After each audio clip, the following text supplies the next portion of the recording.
여섯째 달에 천사 가브리엘이 하나님의 보내심을 받아 갈릴리 나사렛이라는 동네에 가서 다윗의 자손 요셉이라 하는 사람과 약혼 난 처녀에게 이르니 그 처녀의 이름은 마리아라.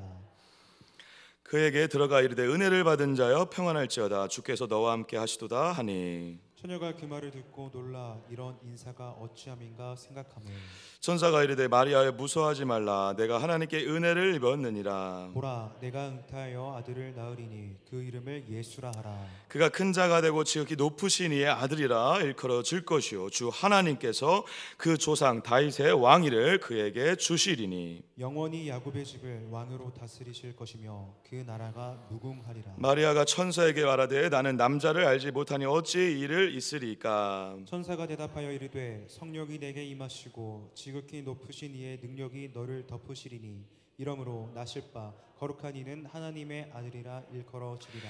보라 내 친조 엘리사벳도 늙어서 아들을 배었느니라. 본래 임신하지 못한다고 알려진 이가 이미 6달이 되었나니 대저 하나님의 모든 말씀은 능하지 못하심이 없느니라. 같이요. 마리아가 이르되 주의 여종이오니 말씀대로 내게 이루어지이다 하매 천사가 떠나가니라. 아멘. 할렐루야 할렐루야. 주일 오후 예배에 오신 여러분을 주님의 이름으로 환영하고 축복합니다. 우리 가슴에 손을 얹고 한번 따라해 볼까요? 네, 한 분도 빠짐없이 가슴에 손을 얹을 때까지 시작하지 않겠습니다.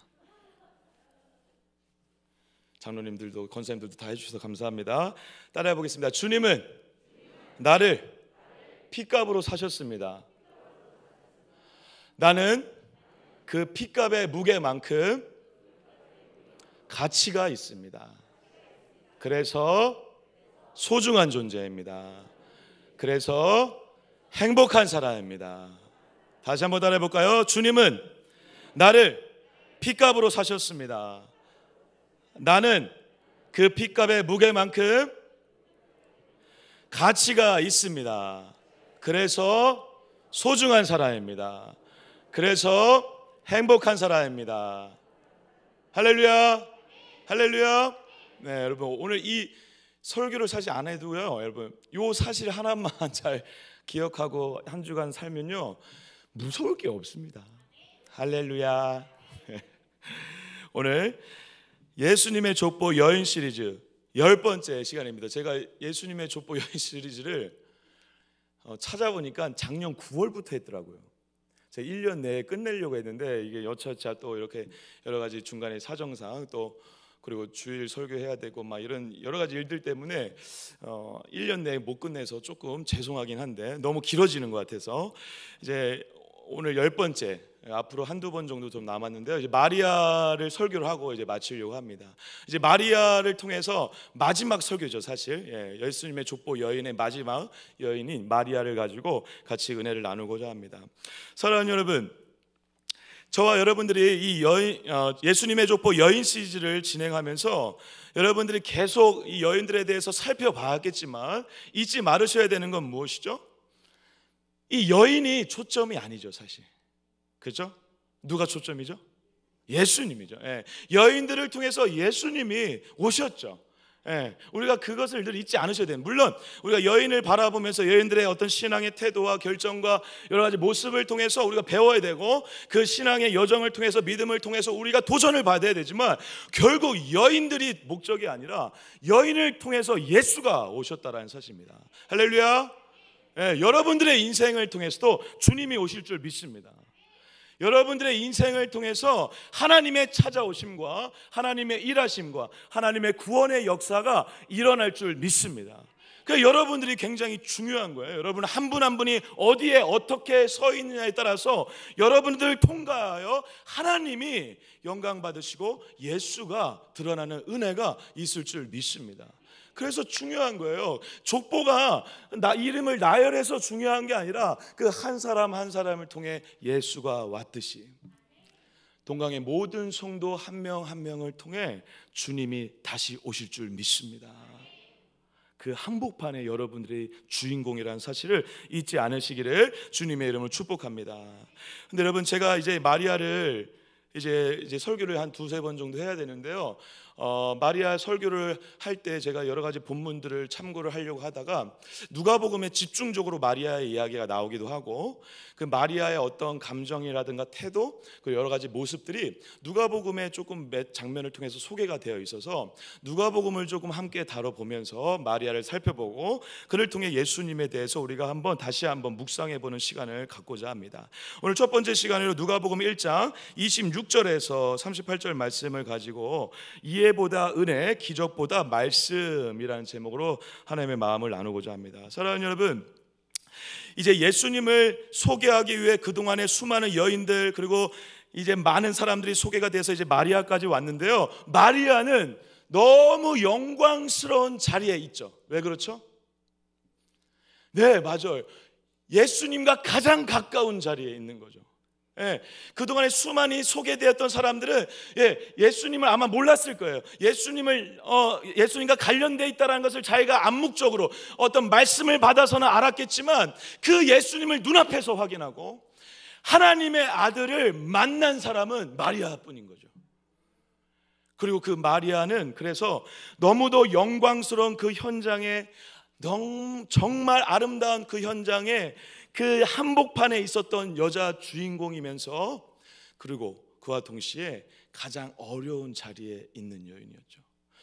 여러분, 하나님의 아들을 품는다는 게 지금 이게 우리가 너무 그냥 쉽게 그냥 하나님의 아들을 낳았구나 그렇게 생각하면 안 되죠. 여러분 상상을 해보십시오. 어느 날 갑자기 여러분들 안에 예수님이 잉태가 되고 있다고. 남자들을 제외하고요. 잉태가 되고 있다고 생각해 보세요. 얼마나 무섭고 부담되는 일일까요, 여러분? 그러니까 마리아가 여러분 가장 예수님을 만나고 너무도 축복과 영광스러운 위대한 자리에 있었지만 인간의 몸으로 가장 천하고 연약하고 천한 그 몸으로 하나님의 아들을 담아내야 되는 너무도 쉽지 않은 상황 가운데 있는 여인이라는 것을 우리가 잊지 않아야 된다는 것입니다. 그래서 마리아의 어떠한 인간적인 고뇌와 아픔과 고통이 많았겠죠. 그래서 이것을 받아들이는 것 자체가 쉽지 않았겠죠. 내 안에 하나님의 아들 예수가 잉태된다라는 것 자체가, 받아들이는 것 자체가 어려웠을 것입니다. 그런 고통스러운 시간, 고통스럽지만 아름다운 그 시간을 받아들이는 게 어려웠겠지만 그녀는 받아들였습니다. 가장 아름다운 그 영광의 자리, 정말 고통스럽고 정말 아름다운 그 자리에 마리아는 그 자리를 받아들였고, 마치 그 자리를 받아들이는 것을 통해 나는 없고 오직 그분만 있기를 바라는 마음으로, 다시 얘기하면 자기를 죽이는 방법으로, 자기가 존재하지 않는 방법으로, 내 인생은 없다라는 방법으로, 내 인생은 다 내려놓는다는 방법으로 그 예수를 받아들인 것이죠. 이것은 끝내 내 안에 있는 예수가 우리 모두를 구원하기 위해 십자가에 죽은 그 죽음의 그림자를 보여주시지, 그 자신 안에 있는 모든 것을 다 내려놓고 죽이고 예수만을 담아내는 엄청난 영광스러운 시간이라는 것입니다. 그런데 제가 이것을 묵상하면서 정말 고통스럽고 아름다운 장면인데, 이게 고스란히 하나님의 마음으로 연결되면서 이렇게 좀 묵상이 되었습니다.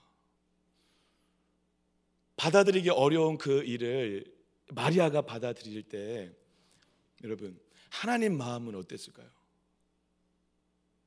저는 하나님의 고통도 이제 시작된다라고 생각이 되어졌습니다.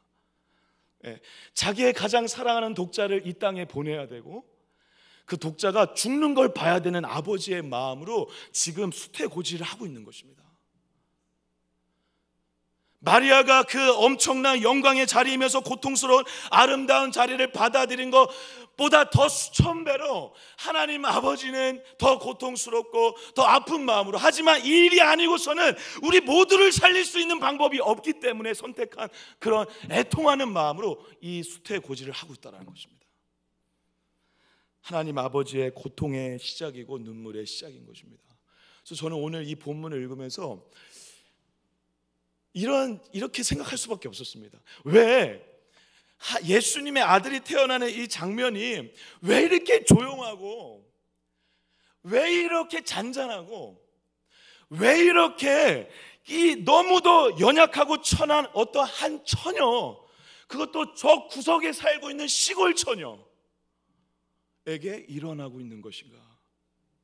그건 고스란히 하나님의 어떠한 마음을 대변하고 있다라고 저는 느껴졌습니다. 조용하고 묵직하게 하나님의 일 되심이, 하나님의 말씀이 이루어지는 어떠한 묵직함이 있을 뿐만 아니라 그 조용한 그 시골 동네 그 천한 여인을 통해서 가장 위대한 하나님의 일하심이 드러나므로 마치 우리 모두의 구원의 방법이 우리가 잘나서 구원받는 것이 아니라 연약하고 천한 우리 모두를 구원하는 하나님의 놀라운 역사를 역설적으로 보여주는 장면이 아닌가라는 생각이 들었습니다. 하나님의 고통의 눈물과 이 마음이 느껴지십니까? 오늘 이 마리아에게 가브리엘을 보내서 이제 예수가 너 안에 태어날 거야 라고 얘기하는데 하나님이 그냥 그래 빨리 가서 전해라, 이제 태어난다, 좋다, 이런 마음으로 하나님이 보내진 않으셨을 것입니다. 가장 고통의 그 십자가의 고통을 바라보며 이 아들의 수태고지를 가브리엘을 통해서 전하고 있을 것입니다. 그런데 여러분, 말씀드린 것처럼 지금 이 장면은 하나님이 강림, 하나님이 이 땅에 오심, 하나님의 놀라운 역사를 나타내는 그 첫 장면입니다. 가브리엘은 천사를 통해 마리아에게 그 소식을 먼저 전해주는 거예요.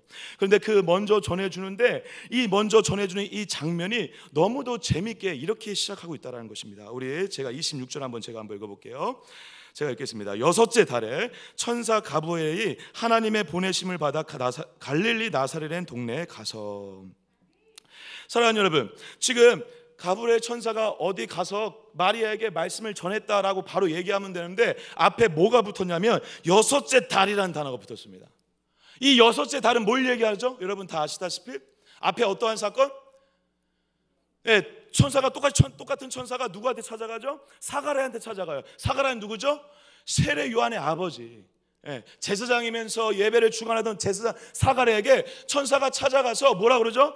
너를 통해서, 너의 아내를 통해서 이 엘리사벳의 그 늙은 노모를 통해서 아이가 나올 건데 그게 세례 요한이다.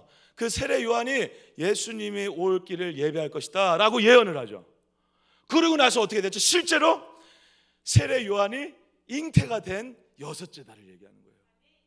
그럼 지금 이 성경이 지금 우리에게 뭘 지금 도전하고 있냐면 여러분, 지금 그냥 수태고지를 주면 되는데 뭐가 지금 연결되어 있고 비교가 되고 있다는 것을 보여주고 있습니까? 세례 요한의 수태고지와 세례 요한의 태어남과 예수님의 태어남이 연결되어 있고 비교되어지고 있다는 것입니다.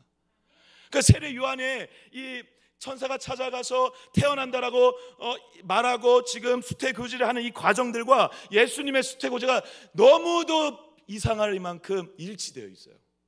내용도 일치되어 있고 상황도 일치되어 있고. 근데 일치되어 있는가 동시에 반대로 대조되는 몇 가지가 있습니다. 그 첫 번째가 뭐냐면 아까 제가 서두에 잠깐 언급한 것처럼 지금 사가랴라는 이 세례 요한의 수태고지를 할 때 그 사가랴라는 인물은요, 예배드리는 장소에 있었어요. 영광스러운 장소에 있었어요. 성전이라는 장소에 있었어요. 엄청난 장소에 있었어요. 거룩한 장소에 있었어요. 그리고 그 본인 역시 제사장이에요. 그런데 오늘 마리아는 어떠한 자이다? 어떠한 동네에 산다? 갈릴리 나사렛 동네에 산다는 것입니다. 여러분, 나사렛이라는 동네라고 얘기하면 되는데 갈릴리라고 얘기한 이유는 뭘까요? 갈릴리라고 얘기 안 하면 나사렛이라는 동네가 어딘지도 모르기 때문에 얘기를 하는 것입니다. 여러분, 일남리 아세요? 저는 알아요. 일남리, 그러면 춘천시 사분면에 있는 일남리 하면 어딘지 느낌이 오시죠? 거기쯤 되어 있구나. 이게 일남리 하면 모르거든요. 아무도 몰라요. 저만 알죠. 근데 여러분, 그런 거예요. 지금 성경이 이 의도적으로 나사렛이라는 동네가 얼마나 작은 동네인지를, 몇 명 살지 않는 그 작은 동네를 갈릴리 지역이라고 언급을 하면서 얘기하고 있음으로 인해서 이 동네가 지금 세례 요한이 태어나는 것 수태고지 할 때랑 너무 다른 초라하고 너무 낮은 자에게 찾아가고 있다는 것입니다. 비참하죠. 너무도 연약하고 작은 자에게 찾아가고 있는 메시지를 보여주고 있다는 것입니다. 그런데 여러분, 이렇게 단순하고 초라하고 작은, 그래서 시골의 한 처녀를 통하여서 예수님의 태어남을 얘기하는 이유는 무엇일까요? 이건 누가가 이렇게 글 쓰는 방식의 한 가지 방식인데요, 가장 천한 자를 통해서 하나님이 역사한다는 것을 보여주고 있다는 것입니다. 그래서 여러분, 누가복음을 잘 보시면요, 초지일관 이러한 방식이에요. 아픈 자, 상한 자, 힘들고 고통스러운 자, 그리고 어려운 자, 그리고 과부, 이러한 자들, 연약한 자들에게 찾아가시는 예수님을 보여주고 있죠. 근데 태어나는 것 자체도 그런 거예요. 태어나는 것 자체도 가장 천한 자에게 찾아가죠. 가장 위대하신 분이. 그러한 방법으로 일이 진행되고 있다는 것입니다. 그래서 여러분, 이 마리아라는 이름 자체도요, 이 해석을 하면 높여진 자라는 의미가 있습니다. 높여진 자. 예.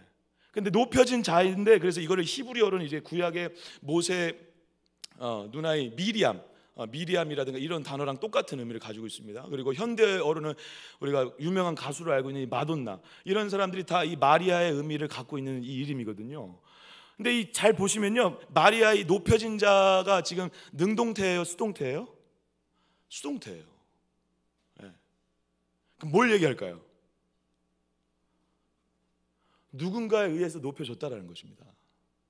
다르게 얘기하면 원래 천한 자라는 것입니다. 원래 천한 자고 낮은 자인데, 이 낮은 자를 통해서 하나님의 높여주심의 역사가 일어나고 있다는 것을 이름을 통해서도 얘기하고 있고, 수태고지를 통해서 얘기하고 있는 거예요. 이것은 우리 모두에게 얘기하고 있는 것입니다. 뭘 얘기하고 있죠?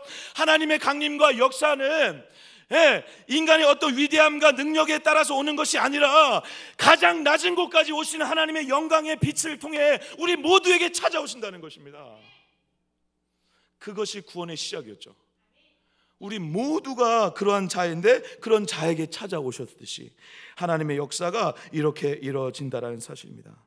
가장 위대한 사명을 전능하시고 위대하신 하나님 아버지가 가장 천한 여인에게 사명을 주심으로 이 소박한 평화로운 분위기 속에서 인류의 가장 위대한 역사와 구원의 은총을 베풀어 주고 계시다는 것입니다. 감격적인 장면이죠.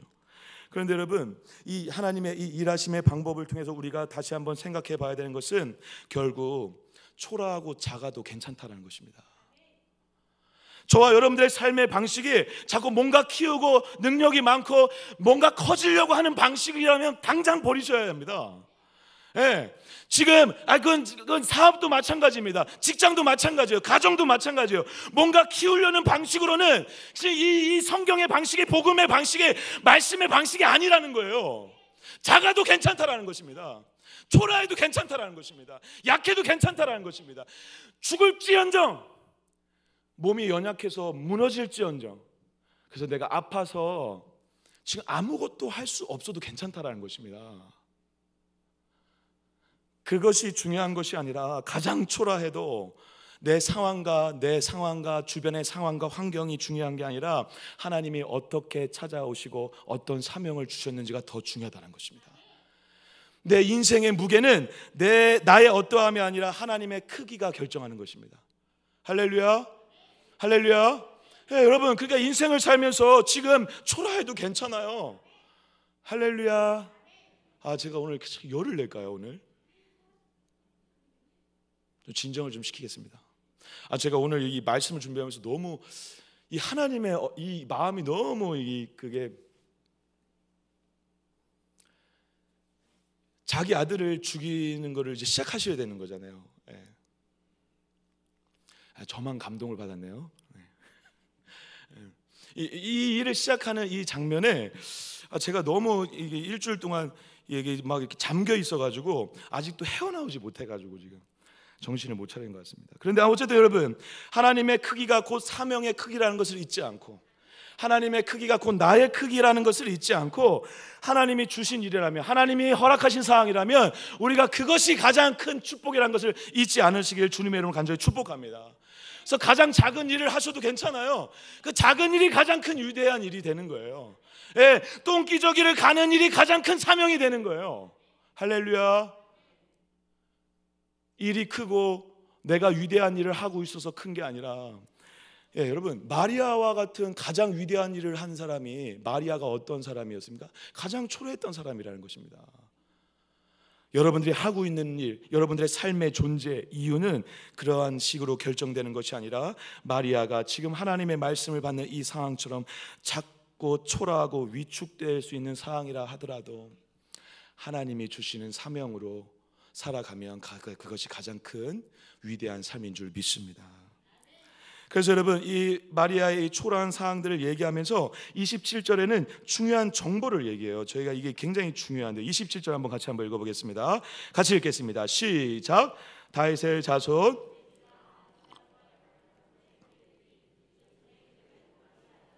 아멘, 아멘. 여러분, 마리아를 소개하는데 원래 이 마리아를 이름을 먼저 얘기하지 않고 소개하는 걸 얘기하겠다라는 것은 이 소개하는 걸 잘 봐야 된다는 것입니다. 이해되시죠? 근데 마리아를 소개하는데 뭐라고 소개하고 있죠? 다윗의 자손 요셉이라는 사람과 결혼을 약혼했어요. 결혼한 게 약혼한 사람인데 뭐했다? 처녀야. 여러분들 이스라엘 이제 결혼 문화를 많이 들어보셨죠? 1, 2년 전에 미리 약혼을 해요. 1년 후에 그리고 결혼을 하는 것입니다. 1년 동안은 정혼을 맺었기 때문에 다른 남자를 절대 만나면 안 되죠. 당연히. 그리고 그 약혼한 사람하고도 관계를 가지면 안 돼요. 네. 그러니까 1, 2년 동안은 무조건 정결하게 준비를 해야 돼요. 결혼 준비를. 그러면 이 처녀는 지금 약혼을 했지만 뭐한 처녀죠? 남자를 경험해 본 적이 없는 거예요. 깨끗한 정결한 처녀, 동정녀죠, 동정녀.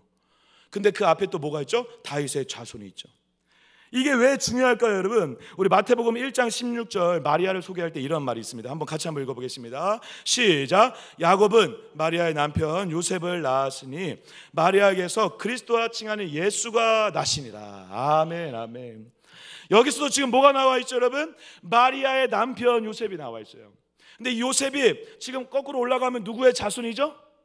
야곱. 그리고 또 더 올라가면 오늘 본문에 나오는 것처럼 다윗의 자손이죠. 예. 그래서 이제 이게 지금 다윗의 자손이라는 게 중요하다라는 거예요. 그와 동시에 뭐가 중요하죠? 처녀라는 게 중요해요. 두 가지 정보가 중요한데 두 가지 정보가 다 우리에게 지금 뭘 도전하고 있죠? 다윗의 자손을 통해서 왔다라는 것은 뭘 상징합니까, 여러분? 예수님이 인간이라는 것입니다. 완전한 인간이라는 것입니다. 근데 완전한 인간인데 처녀에게 왔다라는 거예요. 남자 경험이 없는 자에게 왔다라는 거예요. 성령의 역사로 왔다라는 거예요. 하나님의 역사로 왔다라는 거예요. 뭐죠? 하나님의 아들, 하나님이라는 것입니다.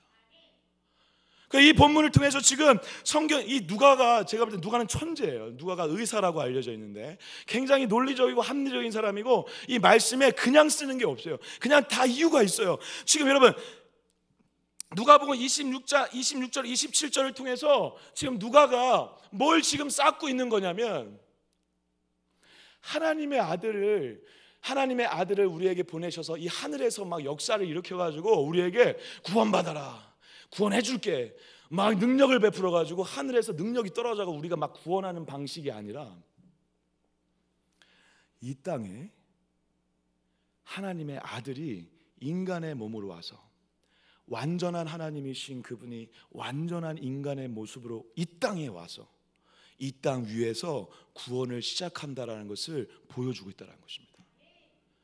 다른 식으로 얘기하면 여러분, 저와 여러분들이 밟고 있는 이 땅에 맞아요, 죄와 사망과 어둠이 가득하고 어떤 것도 희망이 없었어요. 그런데 그 땅에 예수가, 하나님의 아들이, 전능하신 그분이, 하나님 그 자체가 인간의 몸으로 왔다라는 거예요. 이 땅에, 그래서 이 땅이 사망과 어둠과 더럽고 추악한 것이 가득한 땅이 아니라 예수의 땅이 됐다라는 것입니다.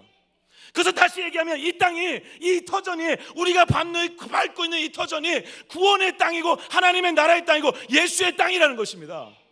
여러분들이 살아가는 오늘 하루가, 오늘 밟고 있는 모든 터전이 여러분들의 발걸음이 아무 의미가 없는 것이 아니라 그 길이 고통일 수 있고 슬픔이 있을 수 있고 어려울 수 있고 그리고 말할 수 없는 아픔이 있을 수 있고 그리고 즐거울 수 있고 그 모든 것을 포함하여 여러분들이 오늘 한 발짝을 뛰는 것은 예수 그리스도가 이 땅에 와서 이 기초 아래, 이 땅 위에 하나님의 나라를 세우고 있다라는 이 진리 위에 우리가 살아가고 이 땅을 밟아가고 있다는 것입니다. 그래서 제가 지난 주간에 찬양 인도하다가 제가 그런 말을, 저도 이 묵상을 하니까 이렇게 얘기를 했는 것 같은데 어떤 성도님이 문자가 왔어요. 그 찬양 인도하다가 저도 모르게 던진 멘트인데 그 멘트가 제 안에 있었던 멘트였던 것 같아요. 묵상을 하던 그 멘트가 그분에겐 굉장히 도전이 되고 은혜가 되셨나 봐요. 그게 뭐냐면 여러분, 흔들려도 괜찮아요. 여러분들이 못해도 괜찮아요. 여러분들이 어렵고 힘든 상황 가운데 잘 못하고 낙심하고 어려워서 그래서 지금 어떤 것도 할 수 없는 힘이 없는 그 땅이라 하더라도 여러분들이 밟고 있는 땅은 터전은, 우리가 밟고 있는 이 땅 위는 예수 그리스도의 복음의 진리가 강같이 흐르는 곳이라는 것입니다. 그러면요, 뭐든지 다 할 수 있어요. 해도 돼요. 괜찮아요, 여러분. 할렐루야. 어떤 거든 하셔도 괜찮아요. 해보세요. 울고 싶으면 우는 거예요. 다시 일어나는 거예요. 그런데 이걸 잊지 말라는 거예요. 내가 지금 밟고 있는 이 땅은, 이 터전은 예수가 이곳에 오셔, 하늘에 계셔야 되는 그분이 이 땅에 오셔 구원의 역사를 이뤄가는 땅이라는 것을 잊지 않으셔야 된다는 것입니다. 그러면 여러분, 어디 가나 천국이 되는 것입니다. 여러분이 밟는 땅이 하나님의 나라가 되는 것입니다. 그러한 방식으로 살아가는 거예요. 지금 그러한 방식으로 살아가라고 누가가 우리에게 도전하는 거예요. 아니 그러면요, 구원의 방법이 그냥 별똥별 날아가듯이 와가지고 예수님이 다 구원해 줄게, 걱정하지 마, 하늘에서 뿅 싸가지고 다 구원받으면 되잖아요. 그렇게 안 한다는 거예요. 그렇게 안 하셨어요. 인간의 몸으로 오셨어요. 왜? 이 땅에서 시작을 해야 되니까. 우리가 밟는 땅의 터전의 의미가 이렇게 엄청난 의미가 있다는 것입니다. 사랑하는 여러분, 저와 여러분들이 밟고 있는 이 땅, 이 터전, 이 존재의 터전이, 이 바닥이 진리 위에 있다는 것을 잊지 않으시길 축복합니다. 말씀 그대로 하나님의 통치가 시작하고 이루어지는, 하나님의 약속이 흐르는, 복음의 진리가 흐르는, 예수가 흐르는 땅이다. 그럼 여러분, 화장실에서도 기뻐요. 할렐루야. 화장실에서는 저만 기쁜 걸로 하겠습니다.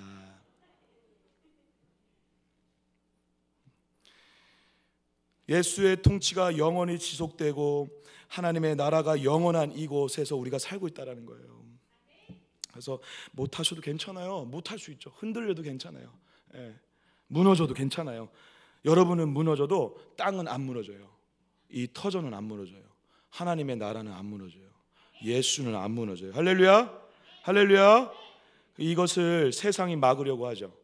비난하죠. 조롱하죠. 야, 그렇게 살아서 되겠냐? 잘못 살았어도 야, 그렇게 상처받는데 교회는 왜 다니냐? 막 조롱해요. 욕해요. 그리고 실제로 세상의 조롱과 공격으로 마치 이 땅이 파괴된 것처럼, 무너진 것처럼 예수님이 끝내는 죽으세요. 근데 여러분, 죽음이 끝이 아니었듯이 우리가 조롱받고 상처받아도 그게 끝이 아닙니다. 우리가 밟고 있는 이 땅은 영원한 하나님의 나라이기 때문에 그런 줄 믿습니다. 영원한 생명, 우리의 터전, 흔들리고 못하고 부족해도 그래도 괜찮다라는 것입니다. 마리아가 그랬던 것처럼 우리 역시 그러한 인생을 살아가야 된다는 것이죠. 근데 여러분, 이 땅에 예수의 이야기를, 이렇게 놀라운 영광의 시간을 시작하는 이때 한 여인에게 찾아가서 이제 대화를 걸거든요. 이 대화를 거는 걸 통해서 우리가 지금 말씀드린 하나님의 나라와 예수의 터전 위에 살아가는 마리아 인생을 우리가 되짚어보고 우리도 닮아갈 수 있는 여지를 보여주고 있다는 것입니다. 그래서 여러분, 두 가지 주제를 가지고 나누고 정리하도록 하겠습니다. 첫 번째 한번 따라해 보겠습니다. 이해보다 은혜로 해석하는 인생. 크게 해주시길 축복합니다. 다시 하겠습니다. 이해보다 은혜로 해석하는 인생. 할렐루야. 졸려서 그러신 거 이해합니다. 조세요. 괜찮아요. 우리 밑바닥엔 주님의 나라가 있습니다. 할렐루야. 조세요. 주무셔야 됩니다. 괜찮아요. 근데 여러분, 제가 억지가 아니라 지금 이해보다 은혜로 해석하는 인생이라고 얘기한 이유는 여기에 있습니다. 가브리엘이 찾아가자마자 이렇게 인사를 합니다. 제가 한번 읽어볼게요. 그에게 들어가 이르되 은혜 받은 자여 평안할지어다 주께서 너와 함께 하시는도다. 자, 입장 바꿔 생각해 볼게요. 우리 권사님들, 집사님들, 갑자기 천사가 찾아왔습니다. 평안할지어다. 아멘이 되세요? 믿음 좋은 여인들이요. 난 무서울 것 같은데 이거 뭐야? 평안할지어다 은혜 받은 자여 주께서 너와 함께 하시도다. 우리 윤여숙 집사님만 믿음 좋은 걸로 하겠습니다. 저는 그런 얘기 들으면요, 뭐야, 귀신이야? 아니 뭐 하나님의 음성이라 하더라도 이거 뭐야? 실제로 지금 마리아가 그런 반응을 보여요. 29절 제가 읽어볼게요. 처녀가 그 말을 듣고 놀라 이런 인사가 어찌함인가 생각하며. 여기에서 이 원어적으로 좀 잘 이게 비유적으로 잘 안 나타나 있는데요. 이 마리아가 곰곰이 생각했다라는 것입니다. 이게 뭐지? 논리적으로 생각하고 따져봤다라는 것입니다. 이런 인사가 왜 갑자기 나한테 오는 거지? 이건 뭐지? 이거 진짜 천사의 음성인가? 이해 안 되고 어려운 상황에 대해서 생각했다라는 것입니다. 이해되세요? 그런데 그렇게 얘기하자 또 뭐라 그러죠? 30절은 같이 한번 읽어주실까요? 같이 읽겠습니다. 시작.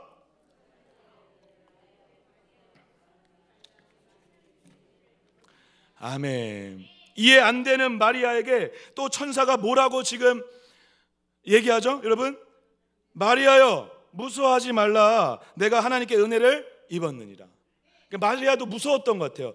지금 이 전 장면에서 우리가 살펴보진 않았지만 사가랴에게 찾아갔을 때도 약간 사가랴가 놀라거든요, 천사가 오니까.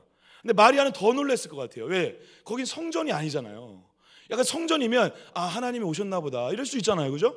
근데 여기 동네 한 동네, 시골 동네. 평안할지어다. 뭐야 이거?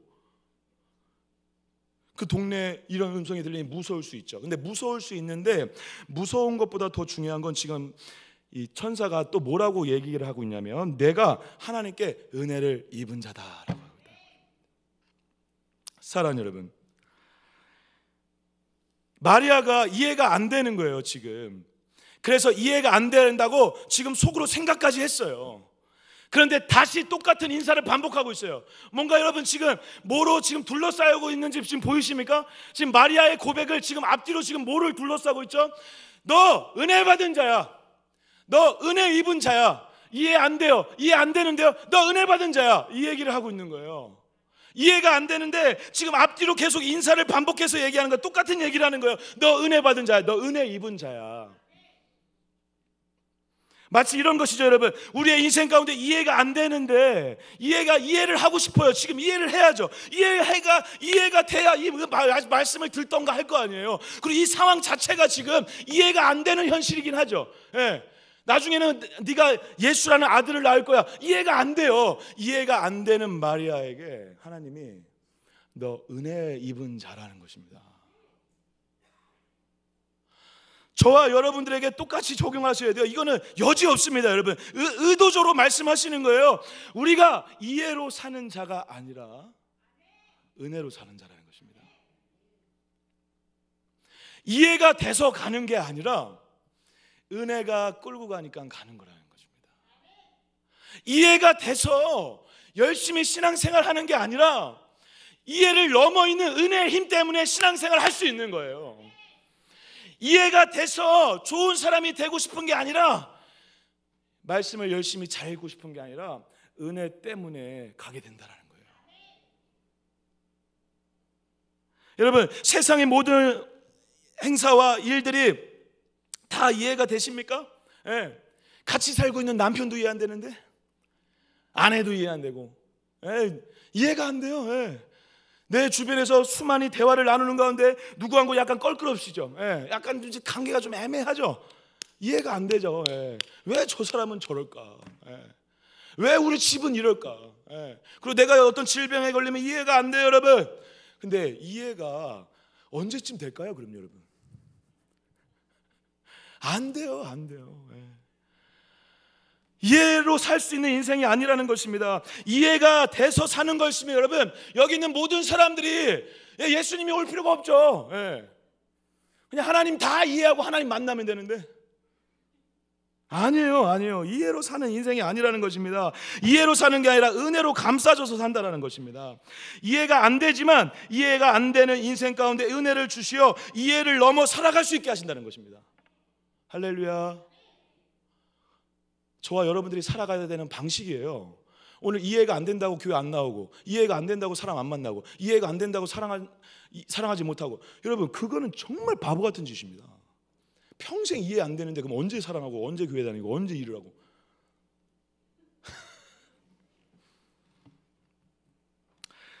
거친 단어를 쓰지 않기로 제가 결정했는데, 사랑하는 여러분, 어떤 은혜가 여러분들을 사로잡을 때 말로 형용할 수 없는 어떤 밑바닥에서 올라오는 담대함 때문에 넘어가게 되는 경험을 하시잖아요. 우리의 인생이 그런 방식이라는 것입니다. 다르게 얘기하면 여러분들이 의식적으로 노력을 하셔야 된다는 것입니다. 오늘 이해가 안 된다고, 이해가 된다고 결정하지 마시고 오늘 은혜로 가는 거다. 은혜가 가는 거다. 은혜가 내 인생을 끌고 간다. 할렐루야. 그러한 방식으로 해석을 해야 된다는 것입니다. 근데 그것을 조금 더 구체적으로 어떻게 해석을 해야 되냐면 여기에 너무 정확하게 나와 있어 제가 흥분을 한 거예요. 여러분, 이 30절에 보세요. 은혜의 이 의미를 잘 나타낸 단어가 뭐냐면요, 입었다예요. 입었다. 와, 여기에서 이 단어를 쓰다니. 할렐루야. 죄송합니다. 땀 좀 닦겠습니다. 제가 땀 때문에. 사랑하는 여러분, 이 은혜라는 단어를 카리스라고 해요. 카리스. 혹시 제가 준비한 게 있나요? 카리스? 없나요? 네. 있네요. 카리스라고 하는데, 카리스가 여러분들 알고 있는 은혜, 호의 이런 의미거든요. 거저 준다는 것입니다. 근데 이 원어를 이게 대집어 와서 분석을 해보면 어떤 단어들하고 겹치기 시작하냐면 입다라는 단어가 겹쳐요. 덮다라는 단어가 겹쳐요. 그러니까 뭐냐면 여러분, 은혜는 우리가 보통 받는 거 맞아요. 은혜를 받죠. 맞아요. 은혜를 받는 거 맞는데 더 정확하게 말하면 뭐냐면 은혜를 입는다라는 거예요. 은혜로 덮여진다는 것입니다. 이해가 되세요? 요걸 잘 나타낸 단어가 또 어디 나타나냐면 창세기 6장 8절에 노아를 보시면서 하나님이 이렇게 얘기하십니다. 제가 한번 읽어볼게요. 그러나 노아는 여호와께 은혜를 어떻게 했다? 입었더라. 여러분, 노아가 무슨 은혜를 입어요? 마리아가 무슨 은혜를 입어요? 인간의 관점에서 이해가 안 돼요. 그런데 하나님께 은혜를 입었다라는 것입니다. 그러니까 은혜는 누구하고의 관계 가운데 지금 해석을 해야 된다는 것입니까? 하나님과 나의 관계 가운데. 하나님이 없으면 은혜를 거론할 수 없다라는 거예요. 이해되세요? 그런데 하나님이 어떻게 은혜를 주신다고요? 덮는다고요. 이게 여러분 왜 중요하냐면, 여러분, 이게 정말 중요한 이유는 은혜를 우리가 자꾸 물건 받듯이 생각한다는 것입니다. 아니에요. 저와 여러분은 은혜로 덮여진 인생이라는 것입니다. 물론 살면서 나날이 매일매일 살면서 조금씩의 은혜를 받는 것처럼 느껴져요. 맞아요. 뭔가 일이 잘 되면 은혜 받았다 하죠. 맞아요. 은혜 받은 거 맞아요. 틀린 말은 아니에요. 그런데 그 대전제는, 그 밑바닥에는, 그 은혜에 대한 이해는 그러한 식으로만 끝나서는 안 된다는 것입니다. 우리는 원래 은혜로 덮여진 자라는 것입니다. 와, 은혜로 덮여진 자를 이길 수 없어요. 이 말을 잘 기억하셔야 됩니다. 네. 은혜로 덮여진 자를 이길 수 없어요. 그럼 무슨 말이죠? 은혜로 덮여졌기 때문에 그의 인생은 하나님의 은혜로만 해석될 수 있고 은혜로만 비춰질 수 있다는 것입니다. 근데 세상 사람들이 볼 때는 그 은혜가 안 보일 수는 있죠. 비아냥거릴 수 있어요. 그런데 하나님의 은혜로 덮여진 인생으로 하나님이 인정하시고 세상도 인정하는 날이 온다라는 것입니다. 그래서 신약에서 자꾸 뭐로 옷 입는다고 그러죠? 그리스도로 옷 입는다고 하는 거예요. 네. 그리고 오늘 나중에 본문에 35절에 뭐로 덮는다고 하시죠? 성령으로 덮는다고 하세요. 네. 덮어지는 거예요. 내가 얼마나 초라하고 더럽고 추악한 인간인가에 상관없이 덮어진다는 거예요. 다시 말씀드릴게요. 저와 여러분들이 오늘 하루를 살더라도 난장판을 피웠어요. 예, 죄를 엄청 지었어요. 덮어지는 거예요. 덮어져서 죄가 안 보이는 거예요. 덮어져서 하나님의 은혜만 보이는 거예요. 덮어져서 하나님의 은혜로만 해석되는 인생이 된다라는 거예요. 그 증거가 뭐예요? 예수의 보혈로 덮임 받았잖아요. 그래서 하나님이 우리를 볼 때 우리의 죄를 보는 게 아니라 하나님의 눈 안에는 예수 그리스도의 보혈을 통과해 우리를 보는 거예요. 그래서 우리가 깨끗한 자라는 것입니다. 제가 예전에 어떤 그 교회 예전에 어떤 교회 그 면접을 보러 갔는데 그 목사님이 굉장히 재밌는 말씀을 막 하시면서 아직도 그 얘기가 잊지 않는데 오늘 제 얘기랑 조금 비슷하지만 상충되는 얘기긴 한데 막 얘기하다가 연 목사 사람이 바뀔 것 같아? 그러는 거예요. 그 질문을 딱 봤는데 뭐라고 대답하실 것 같아요? 사람 바뀔 것 같아? 바뀐다 손 들어주세요. 자, 안 바뀐다 손 들어주세요. 손 안 들어주신 분들에게 주님의 은총이 더 넘쳐나길 축복합니다. 어떻게 될 것 같으세요, 여러분? 그분이 뭐라 하냐면 사람 안 바뀌어. 그래, 안 바뀌어. 그러면서 이런 비슷한 표현을 쓰시는 거예요. 그냥 하나님이 덮어주시는 거야. 근데 여러분, 맞는 말인데 저 인정합니다. 맞아요, 덮어져요. 지금 제가 얘기하는 얘기가 맞아요. 일치하는 부분이 있습니다. 그런데 여러분, 덮여져서 그 덮어진 것 때문에 덮어진 거에 맞게 살고 싶은 마음이 생겨요. 그래서 조금씩 바뀔 수 있어요. 근데 온전해지지 못하기 때문에 또 안 바뀐다라고 얘기할 수도 있죠. 맞아요. 아직도 너 그러냐? 맞아요. 그 말도 맞아요. 근데 조금 바뀔 수도 있어요. 그러면 성경에서 성화를 얘기하지 않았겠죠. 예수 그리스도 안에서 믿는 자들이 이렇게 은혜 가운데 바뀌어서 성장해서 열매를 맺고 하나님의 백성으로 닮아간다라고 얘기 안 했겠죠. 바뀌어요. 근데 안 바뀌어요. 바뀌어요. 안 바뀌어요. 안 바뀌어요. 바뀌어요. 바뀌어요. 안 바뀌어요. 뭔 얘기하는 거야 지금? 두 가지 다 맞는 말인데 이것이 맞고 틀리냐를 우리가 생각하기 전에 이걸 생각하셔야 된다는 것입니다. 우리가 덮어진 인생이라는 것입니다. 저와 여러분들의 삶의 방법이 덮어진 인생이라면 남도 덮어진 인생으로 볼 때 은혜로 해석하는 인생이라는 것입니다. 저 사람이 정말 죽을 것처럼 미워요. 근데 예수의 보혈이 덮었어요. 은혜가 덮었다니까요. 덮어진 인생이에요. 그럼 그 은혜 받은 인생에게 그 은혜를 뚫고 내가 그 죄를 어떻게 찝어낼 수 있습니까? 못합니다. 그렇게 하면 안 된다는 것입니다. 은혜로 덮어줬어요. 그렇게 할 수 있는 힘은 어디서 나온다고요? 내가 먼저 덮여진 자라는 걸 알아야 돼요.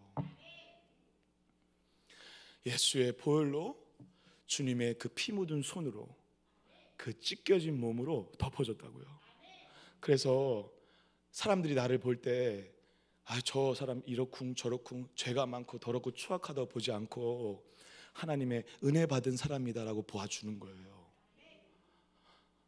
그 덮어진 것 때문에 잘하고 싶어지는 거죠. 그런데 여러분, 은혜로 덮어진 걸 믿으세요? 오늘 그래서 아까 말씀드린 것처럼 덮어진 은혜 때문에 잘하고 싶으시잖아요, 그죠? 네. 예배도 잘 드리고 싶고, 미워하지 않고 사랑하고 싶고, 그리고 더 용서하고 싶고, 열심히 신앙생활 하고 싶고, 믿음 안에서 살아가면서 열심히 일도 하고 싶고, 좋은 가정 세우고 싶고. 그런데 여러분, 우리를 더 비참하게 하는 건 무엇이죠? 안 돼요, 그렇게 잘. 여러분, 사랑하는 게 잘 되세요? 용서하는 게 잘 되세요? 분노하지 않는 게 잘 되세요?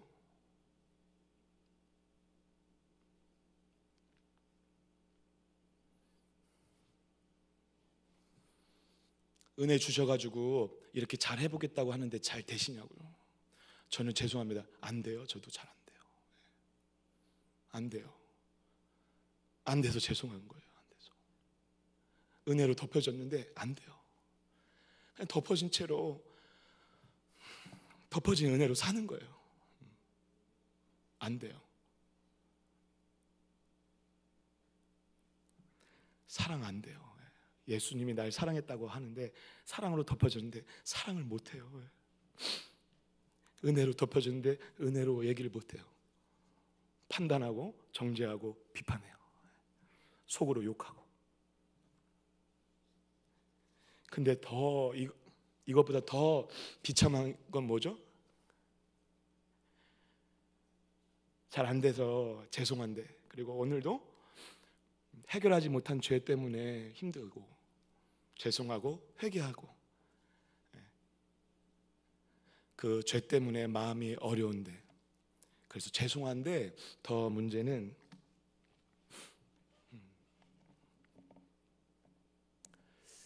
그래도 결국에 또 하나님은 이런 나를 받아주실 거라는 걸 아는 게 더 비참한 거죠.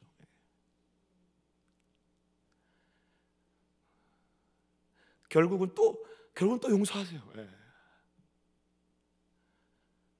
결국은 또 덮어진 채로 나를 보세요. 예수의 보혈로 덮어진 채로 나를 보세요. 내가 노력해도 안 되고 죄송하고 잘해보려고 하는데 안 되는데 그것 때문에 너 못했다라고 하는 게 아니라 끝내 결국에 마지막에 그래도 나를 또 용서하시는 하나님을 알아서 할 말이 없는 거죠. 그게 저와 여러분들의 지금 인생길인 것입니다. 덮어진 채로 사는 거예요. 덮어진 채로 주님의 은혜와 사랑으로 덮어진 그 은혜로 그냥 사는 거예요. 좀 바뀌는 것 같아도 안 바뀌죠. 좀 좋아질만 하면 죽을 때가 올 것 같습니다. 좋아질만 하면. 부끄럽지만 저도 해결하지 못하는 문제와 죄들이 있어요. 안 돼요. 근데 덮어져. 이런 나도 결국은 또 하나님이 용서하실 거라는 걸 아는 내가 너무 부끄러워. 또 그걸 아는 것 자체가 너무 죄송한 거죠. 결국은 용서를 하세요. 그런 덮여진 인생으로 사는 걸 알아 오늘 그래서 다시 용기를 내어 살아보려고 하는 거예요. 못하는 거 아는데 못하는 나를 있는 그대로 결국엔 또 받으실 거거든요. 결국은 영원한 하나님의 나라로 인도하실 거거든요. 그래서 힘을 내보는 거죠. 예수 그리스도의 보혈로 하나님의 은혜로 덮어진 인생, 변하고 변하지 않은 건 중요한 게 아닙니다. 오늘 내가 은혜로 덮어진 자인 걸 아느냐.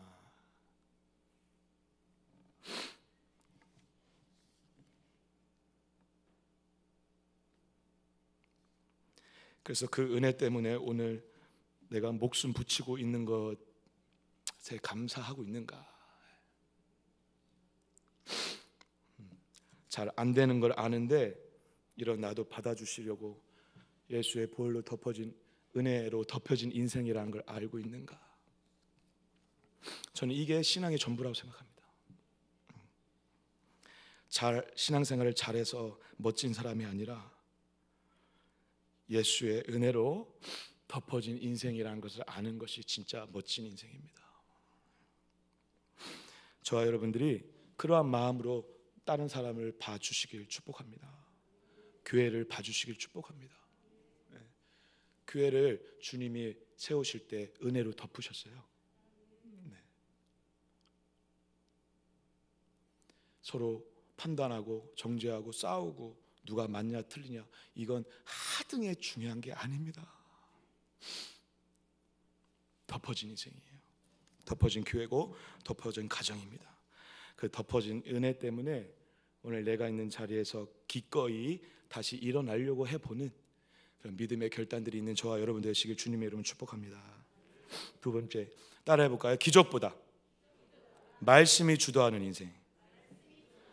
오늘 말씀을 잘 보시면요, 천사가 그렇게 은혜로 덮어 싼 다음에 이렇게 얘기를 합니다. 갑자기 31절 제가 한번 읽어볼게요. 보라, 내가 잉태하여 아들을 낳으니 그 이름을 예수라 하라. 그리고 나서 32절 33절 같이 한번 읽을까요? 굉장히 유명한 말씀이죠. 힘차게 읽겠습니다. 시작. 그가 큰 자가 되고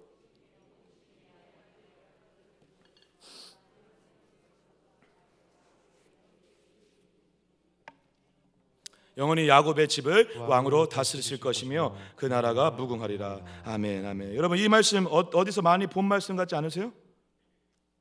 31절 보라, 내가 잉태하여 아들을. 이사야 7장 14절 말씀이죠. 한번 띄워봐 주실까요? 거짓말한 거 아닙니다, 저.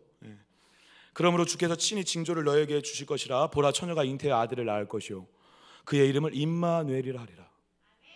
그리고 32절 33절은요 사실 다윗의 언약의 일부분의 내용을 따온 겁니다. 이해되세요? 그러니까 지금 천사가 하는 말은 다 뭐죠? 말씀대로 얘기한 거예요. 이해되세요, 여러분? 그 증거가 뭐죠? 사무엘하 7장 9절에 이렇게 있습니다. 내가 가는 모든 곳에서 내가 너와 함께해서 내 모든 원수를 내 앞에서 멸하였은즉 땅에서 위대한 자들의 이름같이 내 이름을 위대하게 만들어 주리라. 아멘, 아멘. 다음 절이요. 그는 내 이름을 위하여 집을 건축할 것이요 그의 나라 왕위를 영원히 견고하게 하리라. 하나님의 나라, 다윗의 왕국을 얘기하는 것이죠. 14절이요 16절, 내 집과 내 나라가 내 앞에서 영원히 보존되고 내 왕위가 영원히 견고하리라 하셨다 하라. 할렐루야. 그러면 여러분 이렇게 얘기를 했어요. 사가랴는 이러한 비슷한 말씀을 받았는데, 그리고 예비할 길을 한다고 아기를 낳는다고 하는데 사가랴는 어떻게 반응하냐면 뻥치지 마 그렇게 해요. 믿지 않아요. 반응이 한번 읽어보세요. 누가복음 1장에 있습니다. 믿지 않아요. 의심해요. 그렇게 안 돼. 그게 어떻게 가능해? 나이 먹은 우리한테 어떻게 아이를 낳는 것이 가능하겠어? 그렇게 얘기하면 비아냥거린다고요. 그런데 오늘 여러분, 사가랴는 그렇게 비아냥거리고 믿음 없는 반응을 하지만 반대로 그것이 일어났다라고 가정을 한다 하더라도 여러분, 기적을 기대하면서 이런 놀라운 일들을 막 흥분하면서 받아들이는 자들은 어떻게 반응할까요? 그래, 그런 일이 나에게 반응해? 야, 소문내야지. 야, 이런 기적이 나한테? 여러분 안에 잉태가 뭐가 막 되고 있다니까요. 이런 기적을 막 보여주고 싶잖아요, 그죠? 그런데 여러분, 놀랍게 오늘 마리아는 이 기적 같은 일을, 말도 안 되는 이 기적 같은 일이 나에게 벌어진다고 하는데, 그리고 벌어졌어요. 그런데 이 기적을 기적으로 받지 않고 말씀으로 받았다는 거예요. 와, 이거 진짜 정말 위대한 일입니다, 여러분. 사랑하는 여러분, 기적으로 사람은 안 바뀌어요. 할렐루야. 여러분, 기적으로 사람은 안 바뀌어요. 물론 여러분, 우리가 살아가는 동안 기적 같은 일이 필요할 때가 있어요. 병이 고침 받아야 되겠죠. 천국을 보는 경험도 맞아요, 필요할 수 있어요. 그렇지만 여러분, 기적은 사람을 못 바꿔요. 기적을 사람이 바꾸면 매일 기적이 일어나야 되게요. 그럼 매일 기적이 일어나면 여러분, 어떤 교회 표어가 이러더라고요. 기적이 일상이 되는 교회. 할렐루야. 아멘 하신 분들에게 약간 죄송하지만, 초를 쳐서 죄송하지만 여러분, 기적이 일상이 되면 더 이상 기적이 아닙니다.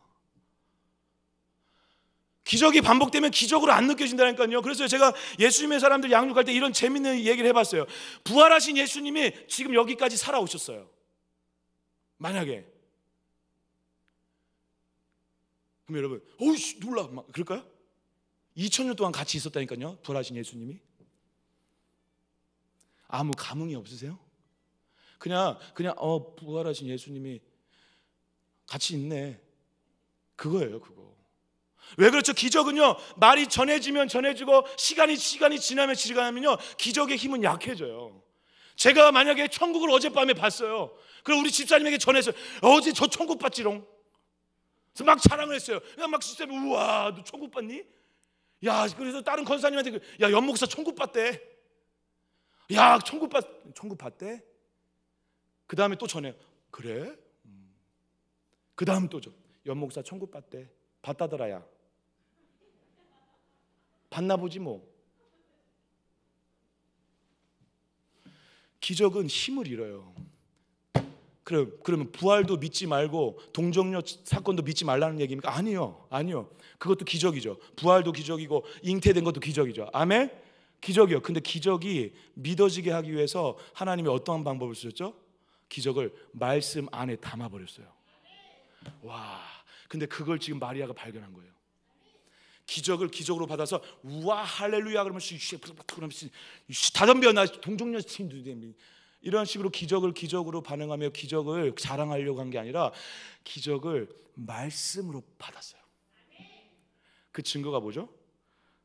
이런 질문이에요. 34절 제가 한번 읽어볼게요. 마리아가 천사에게 말하기를, 나는 남자를 알지 못하니 어찌 이 일이 있으리까? 이거는요, 그 일이 이루어져? 그러면 내가 뭘 해야 돼? 이런 질문이에요. 이해되세요? 이거 원어적으로 그런 의미라는 거예요. 내가 그럼 뭐 해야 되냐라는 거예요. 뭐 해야 되냐. 그러면 지금 이러한 일이 벌어질 거에 대해서, 그리고 이 말씀이, 이 기적이 예전에 하나님이 말씀으로, 약속으로 이미 말씀하신 거라는 것을 마리아가 알았던 거예요. 말씀이 말씀으로 성취되는 걸 알아. 말씀이 성취되는데 그러면 내가 어떻게 해야 되냐. 나는 근데 남자를 만난 적이 없는데 이 일은 어떻게 이루어지는 것이냐. 내가 무엇을 해야 되냐. 그러니까 성령이 너에게 역사하면 이루어진다라고 대답하는 거예요. 지금 마리아가 너무도 놀랍게 하나님의 말씀 앞에 내가 어떻게 해야 되냐고 내가 할 일을 묻고 있다는 것입니다. 그리고 이것을 말씀을 받았다는 증거가 어디냐면 37절 38절이에요 37절 38절 읽고 마치겠습니다. 같이 한번 읽겠습니다. 시작. 대저 하나님의 모든 말씀은 능하지 못하심이 없느니라. 마리아가 이르되 주여의 여종이오니 말씀대로 내게 이루어질지다. 할렐루야. 할렐루야. 야, 말씀 앞에 자기가 할 일을 묻고 말씀이 이루어지는 걸 믿었어요. 말씀이 나를 해석하고 주도하도록 만들어버렸다는 거예요. 그래서 여종이라는 표현을 쓰는 거예요. 여러분, 여종이라는 둘레라는 단어는요, 둘로스의 이제 여성형인데, 여종, 내가 어떤 말이든 따라가겠다라는 거예요. 말씀을 따라가겠다라는 거예요. 할렐루야. 그 얘기를 하고 있는 거예요. 지금 말씀으로 받았다라는 거예요. 이사야 7장의 말씀, 사무엘하 7장의 말씀들을, 이것이 하나님의 약속이고 말씀인데 이것이 나한테 이루어진대. 이 말씀이 나한테 이루어진대. 그러면 내가 무엇을 해야 됩니까? 라고 물음으로 하나님께서 성령으로 역사해서 너를 통해서 말씀이 이루어질 거라고 하니까 그 말씀을 아멘으로 받았어요. 말씀이 이루어진대요. 이것이 사람을 변화시키는 거예요. 마리아가 십자가의 죽음보다 더 고통스러운 일, 동정녀를 내 안에 받아들이는 이 자기 죽음이 필요한 이 엄청난 일을 받아들일 수 있는 이유는 말씀을 받아들였기 때문에 그래요. 말씀이 사람을 바꿔요. 그래서 말씀을, 기적과 같은 일들을 말씀에 담아냈기 때문에 우리가 믿을 수 있는 거죠. 그래서 기적은 몇천 년이 지나면 힘을 잃지만 말씀은 2000년 전 성도들이나 지금 성도들이나 동일하게 역사하는 줄 믿습니다. 할렐루야. 그래서 말씀밖에 없는 거예요, 여러분. 말씀밖에 안 남아요, 여러분. 예, 좋습니다. 기적을 경험할 때도 있어요. 해야 될 필요가 있어요. 예, 천국을 경험했다라는 그런 책들을 한 번쯤 보셔도 괜찮아요. 그렇지만 그건 그거일 뿐인 거예요. 그걸 심취하지 마세요. 그걸 보면서 천국 나도 경험하고 싶다. 경험 안 해도 괜찮아요. 천국 있어요. 할렐루야. 여러분, 나사로의 이야기에서 여러분 나사로 이야기 기억나시죠? 나사로 말씀 잠깐 한 구절만 보겠습니다. 제가 한번 읽어볼게요. 부자와 나사로 이야기. 부자가 나사로를 보면서 하나님께 아브라함에게 이렇게 부탁해요. 이르되 그러면 아버지와 구하노니 나사로를 내 아버지 집에 보내소서. 다음 구절이에요. 내 형제 5이 있으니 그들에게 증언하게 하여 그들로 이 고통받는 곳에 오지 않게 하소서. 아브라함이 이르되 그들에게는 모세와 선지자들이 있으니 그들에게는 들을지어다. 그 다음이요. 여기가 더 중요합니다. 이르되 그렇지 아니하니다. 아버지 아브라함이여 만일 죽은 자에게서 그들에게 가는 자가 있으면, 이거 기적이죠. 기적이죠. 근데 여기 대답에 회개하리라 하니까 이 대답에 아브라함이 뭐라고 그러죠? 제가 읽겠습니다. 이르되 모세와 선지자들에게 듣지 아니하면 비록 죽은 자 가운데 살아난 자가 있을지라도 권한을 받지 아니하리이다. 죽은 자가 돌아와서 살아오는 기적을 만나도 하나님의 말씀을 받지 않으면 소용이 없다는 것입니다. 그 기적은 사람을 변화시키지 못한다는 것입니다. 말씀만이 회개하고 믿게 하고 은혜 받은 자라는 것을 발견합니다. 그래서 베드로가 예수님을 만났을 때, 여러분, 고기를 엄청 많이 잡으면 놀라야 되잖아요. 베드로가 여러분 고기 많이 잡은 것 때문에 신나하지 않았습니다. 뭐 때문에 놀랬죠? 예수님의 예수님 되심과 나의 죄됨을 발견하여 영광을 올려드렸죠. 저와 여러분들이 가는 이 길 가운데 수많은 일들이 생길 수 있어요. 기적을 기적으로 받아들일 수밖에 없는 상황들이 있을 수 있습니다. 그런데 여러분, 기적을 바라고 기적에 끌려가는 인생이 되시면 안 돼요. 기적은 한순간이에요. 그저 말씀은 영원합니다. 말씀은 우리를 변화시켜요. 말씀을 담아낸 기적이라면 얼마든지 믿으셔도 괜찮아요. 그런데 기적만 있으면 안 돼요. 기적만 있으면 그건 결국 기적으로만 남는, 사람만 남는 일밖에 되지 않는다는 것입니다. 그래서 기적은 힘을 잃지만 말씀은 힘을 끝까지 누릴 수 있기 때문에 우리에게 오늘 하나님은 말씀만을 남겨주셨다는 것입니다. 사랑하는 저와 여러분, 기적을 바라지 마세요. 기적적인 일이 없어도 괜찮습니다. 아무런 기적이 없어도 돼요. 평범한 일상이어도 괜찮습니다. 아무 자랑할 게 없어도 괜찮습니다. 그런데 오늘 내 안에 하나님의 말씀 한 구절이 있어요. 그것이 더 위대한 인생이라는 것입니다.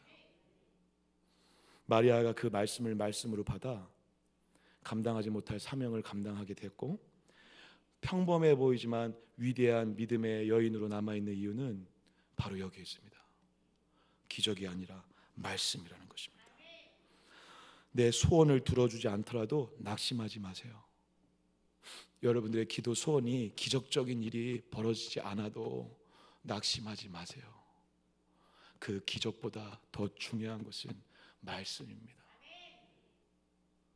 오늘 그 한 구절의 말씀을 붙고 마리아가 끝내 멀고 본 그 길을 떠나 초라한 그 그릇에 가장 위대한 하나님의 아들을 담아 인생을 살았던 것처럼, 가장 초라한 우리의 인생 가운데 가장 위대하신 예수 그리스도 자체이신 말씀을 담아내는 인생으로, 이 세상이 감당하지 못하는 믿음의 길을 걸어가 여러분 각자에게 맡겨진 사명을 감당하시는 저와 여러분들 되시길 주님의 이름으로 축복합니다. 결국 은혜와 말씀이 전부입니다. 은혜와 진리가 충만하니라. 예수는 은혜와 진리의 복합체입니다. 은혜로 살고 은혜로 주도하시길 축복합니다. 은혜로 해석하길 축복합니다. 말씀을 가슴에 담길 축복합니다. 말씀을 따라가길 축복합니다. 은혜와 말씀을 통해 여러분 인생 가운데 어떤 상황 속에서도 마리아보다 더 위대한 인생을 내가 살고 있다라는 그 믿음으로 예수를 내 안에 담았다는 것을 잊지 않으시고, 여러분들의 모든 발자취를 통해 하나님의 나라가 이루어지는, 하나님의 영광이 가득한 놀라운 역사가 매일매일 가운데 충만해지시기를, 기적이 아니라도 더 기적 같은 인생을 말씀에 담아 살아내시는 저와 여러분 되시길 주님의 이름으로 축복합니다. 은혜가 이깁니다. 말씀이 이깁니다. 기도하겠습니다. 사랑해 주님, 은혜로 덮어진 인생으로 불러주셔서 감사합니다.